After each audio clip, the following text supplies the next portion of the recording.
una escala que se llama escala de Glasgow, en donde evalúa el nivel de conciencia del paciente y en donde hay unos parámetros que se tienen de acuerdo a una puntuación para saber si ese paciente se encuentra en un estado vegetativo o no, ¿verdad?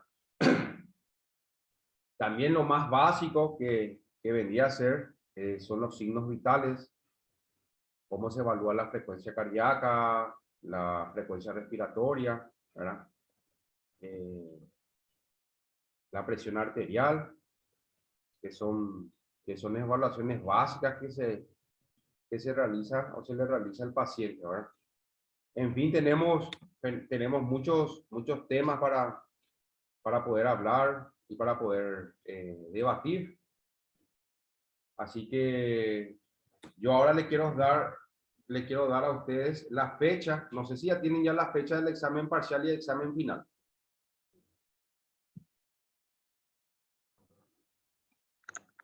Creo que no, profe. No, bueno. Anoten la fecha del examen parcial, les voy a decir. La fecha del examen parcial es el 25 de septiembre.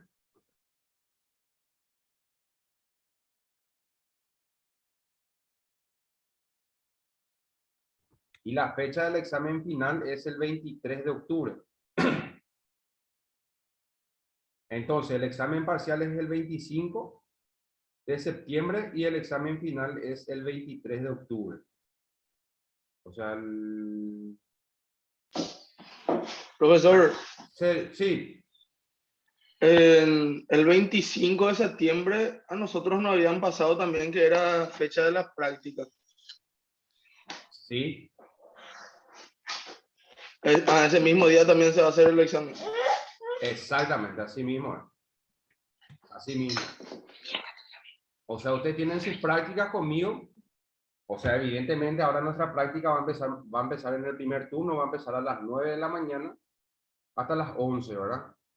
Y después ustedes, después del mediodía, tienen tiempo para ingresar a rendir todo ese sábado a la tarde hasta el domingo, hasta las 23:59. ¿Está Eladio? Sí, profesor, perfecto. Solamente que yo ese 25, por ejemplo, no voy a poder asistir a la práctica. Lastimosamente. Ah, no vas a poder. No, Bueno, ese 25 me queda mal. El del 30, la práctica del 30 sí ya voy a estar ok. sin problema. No te preocupes que como siempre nosotros vamos a tratar de grabar la clase y para que también aquellos alumnos que no pueden asistir puedan mirar también. ¿Está? Perfecto, profesor, gracias.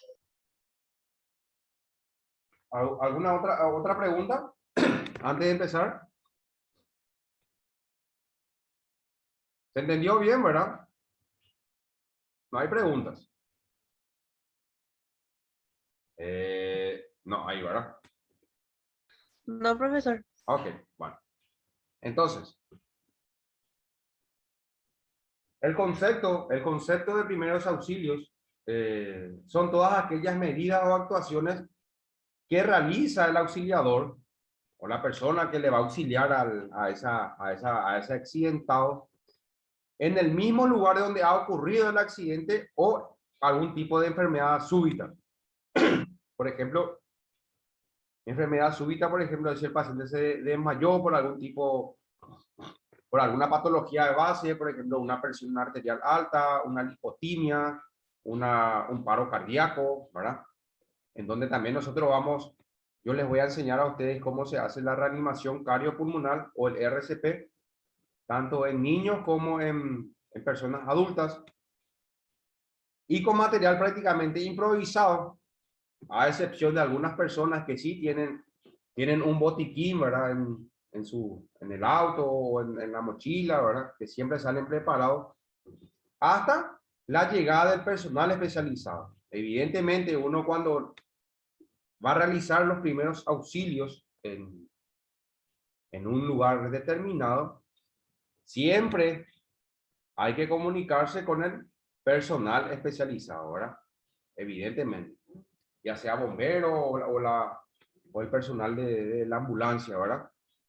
Generalmente siempre se les llama primero a los bomberos, donde ellos sí están especializados para dar los primeros auxilios y luego trasladar a la víctima o al lesionado en un centro asistencial, ¿verdad? De mayor complejidad. La importancia de estos primeros auxilios es que se brinda, es importante para la evolución del accidentado y puede significar la diferencia entre la vida y la muerte del paciente. Yo no sé si ustedes llegaron a escuchar de esta persona, el chipero que fue asesinado acá creo que fue hacia el mercado de Abasto, en donde él sufrió algunas estocadas, apuñalamientos, en donde evidentemente él estaba sufriendo de una hemorragia externa, y lastimosamente a ese accidentado no se le brindó unos primeros auxilios y que la ambulancia tardó mucho tiempo en llegar, ¿verdad? Prácticamente después de 2 horas, ¿verdad? Y lastimosamente la vida de este paciente, o sea, de esta persona se fue. Entonces, si a este tipo de accidentado uno se le realizaba los primeros auxilios, sobre todo para detener la hemorragia, tenía una mayor probabilidad de sobrevivir, ¿verdad? Entonces, eso es la importancia de los primeros auxilios, ¿sí? Y sobre todo tener algún tipo de conocimiento, ¿no? Ir a improvisar, porque muchas veces al improvisar uno agrava el cuadro clínico del paciente, ¿verdad?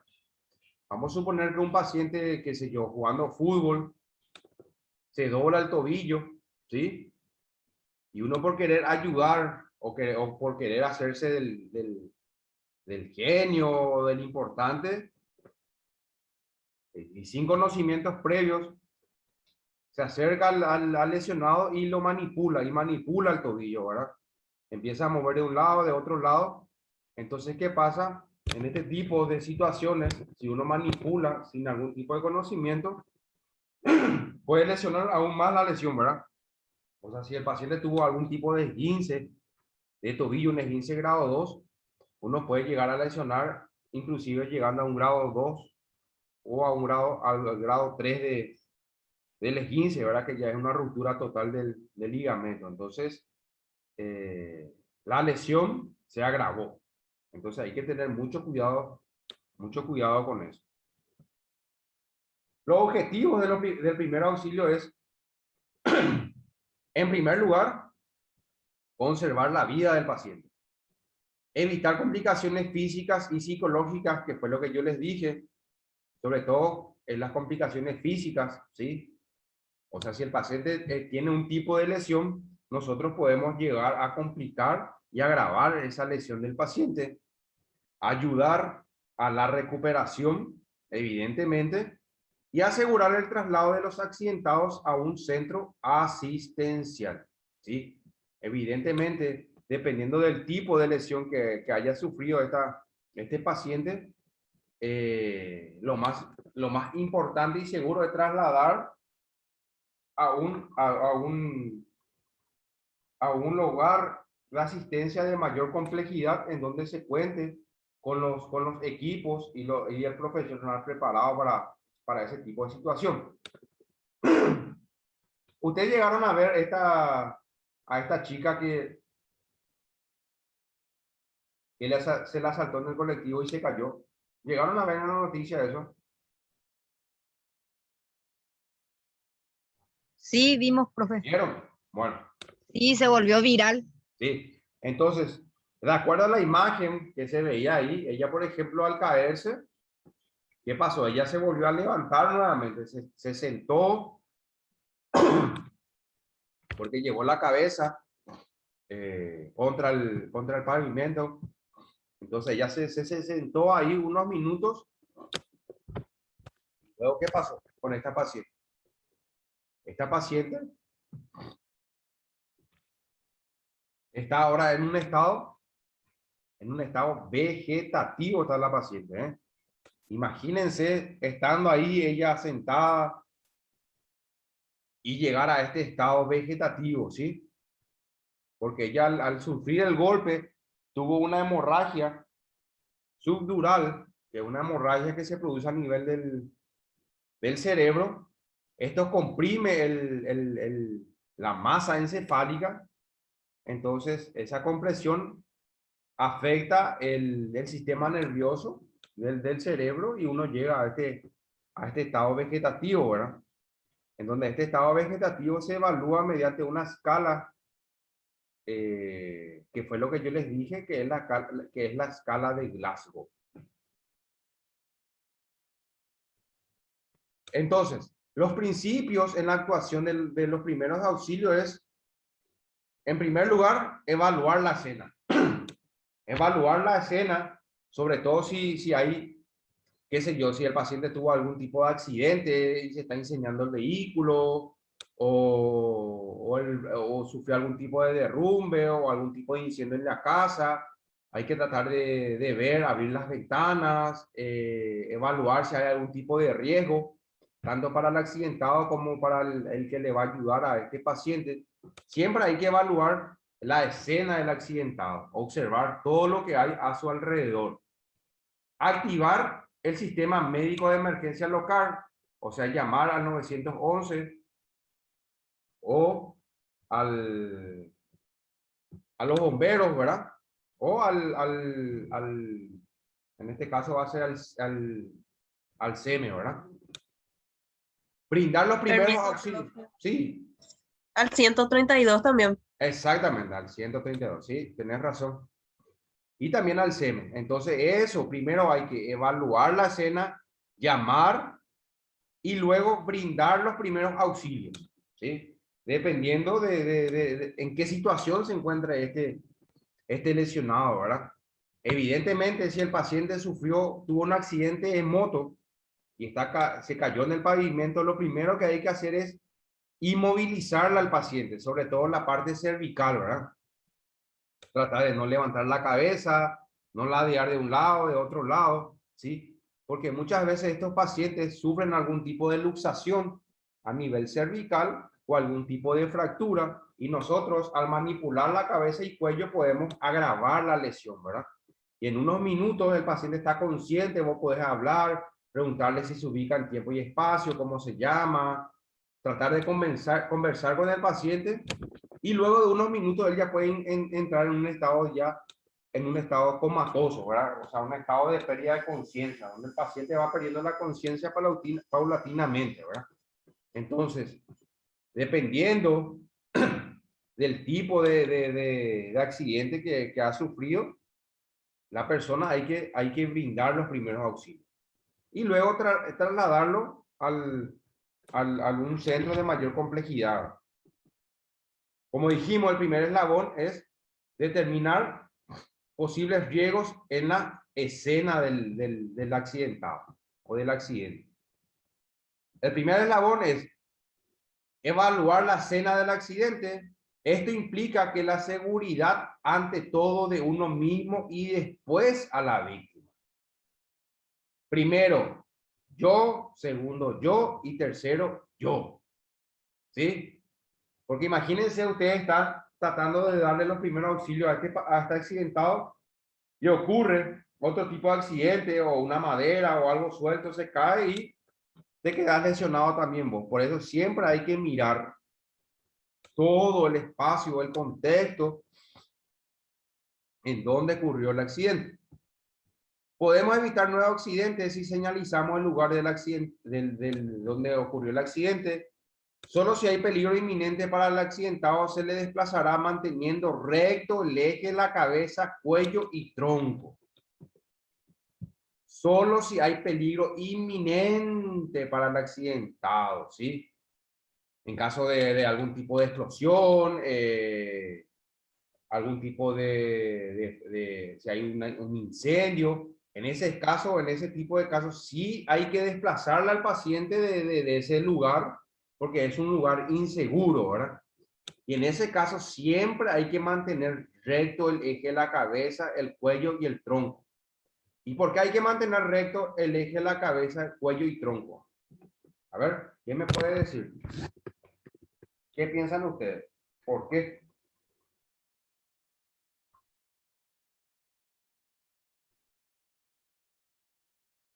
Chicos, ¿por qué piensan ustedes que hay que mantener recto eso? Sería como para evitar el desplazamiento de la cervical o algo así, de la columna.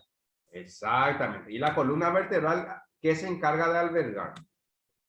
¿A quién se encarga de albergarle la columna vertebral? Está muy bien tu respuesta, Jacqueline. Pero ¿qué estructura importante hay en la columna vertebral? La médula espinal. Ahí se encuentra la médula espinal, ¿sí? La médula espinal es una prolongación del sistema nervioso central, que es el cerebro, ¿sí? Y se encarga de enviar las informaciones nerviosas. Entonces, vamos a suponer que el paciente sufrió algún tipo de accidente, uno viene, le empieza a manipular, le empieza a mover la cabeza, el tronco de un lado, de otro lado, ¿sí? Si uno, por ejemplo, tiene una lesión, por ejemplo, de la médula a nivel de la vértebra cervical, si tiene una lesión de la médula espinal, el paciente se puede quedar cuadriplejía, ¿sí? O sea, ¿qué quiere decir la cuadriplejía? Es cuando el paciente no puede mover los dos miembros superiores y los dos miembros inferiores. O sea, se queda inmovilizado, se va a quedar encamado. Y dependiendo de la lesión de esa médula, el paciente puede quedar con esa cuadriplejía de por vida, ¿sí? Muchas veces se puede recuperar a estos tipos de pacientes y muchas veces no. Sobre todo a nivel cervical, si tiene una fractura a nivel cervical de la vértebra, por ejemplo, C1 o C2 o C3, ahí hay un nervio muy importante que sale a esa altura, que se llama el nervio frénico. Y este nervio frénico se encarga de inervarle o darle vida al diafragma y al pulmón. Entonces, imagínense que uno tenga algún tipo de fractura a ese nivel, uno lo manipula, esa fractura aumenta, comprime el nervio frénico, entonces evidentemente el paciente ya no va a poder respirar y va a ingresar o entrar en un paro cardiorrespiratorio. O vamos a suponer que el paciente tuvo algún tipo de lesión a nivel de la columna lumbar, ¿sí? Uno lo manipula al paciente de forma incorrecta, se lesiona más el nervio y el paciente se queda con paraplegia. Paraplegia quiere decir que no puede mover los miembros inferiores. Por eso siempre hay que mantener recto el eje de la cabeza, cuello y tronco. ¿Sí? Tratar Profe, sí. ¿cómo se llama cuando te quedas inmóvil en la parte de abajo? Paraplegia. Ah, ya, gracias. Paraplegia. Hay dos diferencias. Hay entre la cuadriplejía, es cuando te quedas inmóvil los dos brazos y las dos piernas. La paraplegia es cuando te quedas inmóvil los miembros inferiores. La hemiplegia es cuando te quedas inmóvil la mitad de un cuerpo, el lado derecho o el lado izquierdo. Y la monoplegia es cuando te quedas inmóvil solamente un miembro, el derecho o solo el izquierdo, o la pierna derecha o la pierna izquierda. Eso se llama plejía, es cuando no puede mover. Y hay otro tipo de lesión que se llama cuadriparesia, paraparesia, hemiparesia y monoparesia. Paresia, no es más plejía. La plejía es, no puede mover. Vos le decía al paciente que mueva el brazo y no mueve. Y la paresia es cuando el paciente mueve, pero no mueve completamente. O sea, tienes un cierto tipo de movimiento todavía. Esa es la diferencia entre una paresia y una plejía, ¿verdad? Entonces siempre hay que mantener recto el eje de la cabeza, cuello y tronco. Hay que inmovilizar esto acá. Por eso muchas veces los bomberos cuando llegan a algún tipo de accidente, sobre todo accidente de moto o un politraumatizado por una caída, lo primero que hace es, ¡plas!, le coloca el collarín. ¿Se entendió hasta acá? Sí, profesor. Ok. Vamos a continuar. El segundo eslabón. El primer eslabón, ¿cuál era? ¿Cuál? Evaluar la escena del accidente. Primero yo y el accidentado tenemos que estar a salvo. El segundo eslabón es avisar, es decir, dar el SOS indicando el número y estado de aparente de los heridos, el número de accidentados, si son 1, 2, 3, y el estado aparente de los heridos, o sea, mediante la observación, ver si el paciente tiene algún tipo de hemorragia, ver si el paciente tiene algún tipo de fracturas, explicarle ya sea a los bomberos o al SEME, ¿sí? Cómo ellos tienen que estar ya preparados para poder asistir a estos tipos de pacientes. Si ellos ya saben qué realizar cuando este tipo de pacientes o cuando llega a la escena del accidentado, ¿verdad? Evidentemente ellos ya están preparados, pero mentalmente ellos diciéndole vos o comentándole en qué situación se encuentra este paciente y por la experiencia que ellos tienen, ellos ya saben si es un paciente grave o si no es un paciente grave. Si existen factores que puedan agravar el accidente, caída de postes eléctricos, que fue lo que dijimos, algún tipo de incendio, algún tipo de inestabilidad en el espacio donde se encuentra el accidentado, el lugar exacto donde se ha producido el accidente. Evidentemente tenemos que indicarle bien la calle, ¿sí? Para que esta ambulancia o los bomberos puedan llegar lo más rápido posible. Hoy en día, gracias al teléfono y gracias al GPS o la ubicación, es mucho más fácil llegar al lugar del accidente. El tercer eslabón es brindar los primeros auxilios a la víctima, ¿sí? Tenemos socorrer.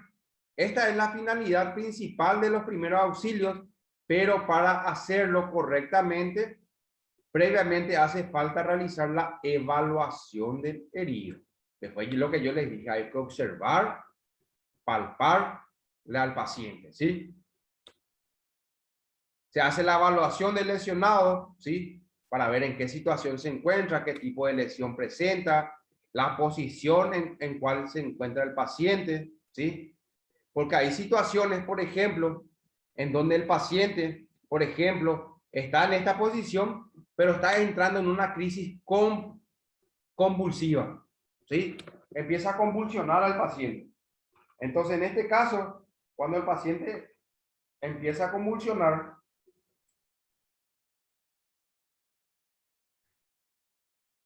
lo más correcto es ubicarle en una posición que se llama decúbito lateral, que es de costado, acostarle o ponerle de costado al paciente.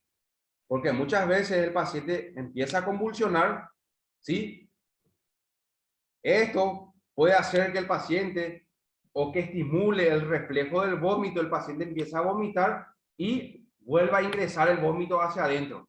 Y el paciente va a broncoaspirar, o sea, el vómito, en vez de irse al esófago, ¿sí? Se va a la tráquea. Entonces ese líquido entra a los pulmones y eso produce una lesión en los pulmones que se llama neumonía por broncoaspiración. Entonces, dependiendo en qué situación se encuentra el paciente, hay que tratar de ubicarle en decúbito lateral, que es la posición más estable, ¿sí? Para estos tipos de pacientes. Pero evidentemente siempre hay que tener cuidado con la parte cervical y la columna, el eje medio del cuerpo, ¿sí? De eso no se olviden. Entonces, ¿qué hacer ante una situación de emergencia? Tenemos revisar, llamar y atender.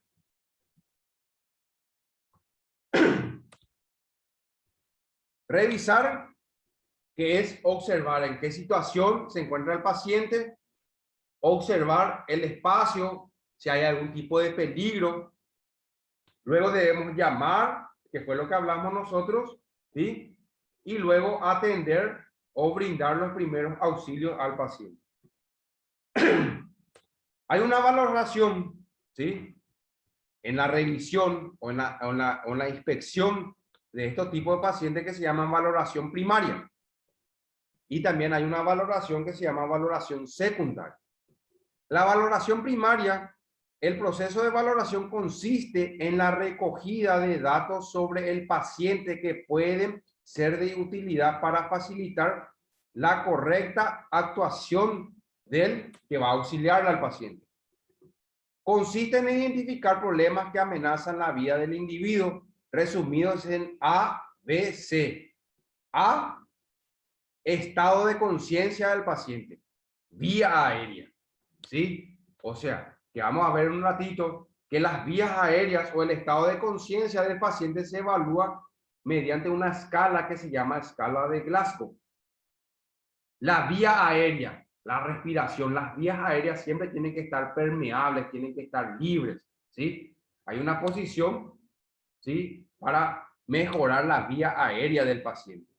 Luego observar la respiración, cómo respira el paciente, ¿sí? Si se mueve o no la caja torácica, evaluar la frecuencia respiratoria.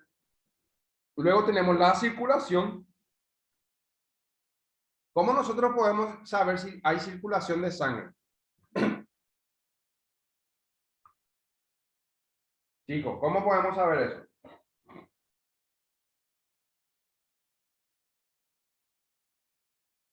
¿Cómo podemos saber si hay circulación de sangre? Muy fácil la respuesta. Por el pulso. Muy bien. Por el pulso, hay que evaluar el pulso del paciente. El pulso carotideo, que a nivel de la arteria carótida. Tenemos el pulso radial, ¿sí? El pulso pedio, que a nivel de los pies. Evaluar el pulso, muy bien. Luego tenemos control de la hemorragia, sobre todo las hemorragias externas, ¿sí? Los que se ven, porque muchas veces hay hemorragia interna, pero eso no podemos controlar nosotros. La hemorragia externa, hacer algún tipo de torniquete, que también vamos a hablar sobre eso.